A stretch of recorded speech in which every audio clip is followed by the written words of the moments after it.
Let's start. Today we will see how to implement a drop-down list using the CSS. In the body tag, we have a div tag with the class name, dropdown. Inside that, we have a button with the class name, drop button. Then we have another div tag with the class name, dropdown content. This div tag has 3 anchor link tags. This will be our drop-down list. Initially, we will keep this list hidden, and when the user hovers over the button, we will show this drop-down list using the CSS. In the style tag, we have written CSS for the outer div tag, the button, the inner div tag, and the anchor tags. This is the style of the button with the class name drop button.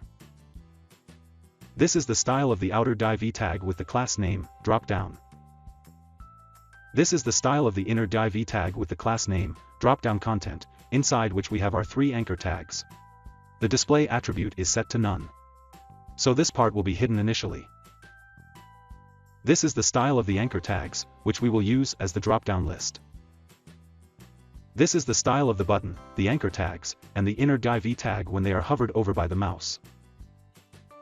Let's run this code in a browser. So that's it. That's how you can implement a drop-down list using CSS. Thank you.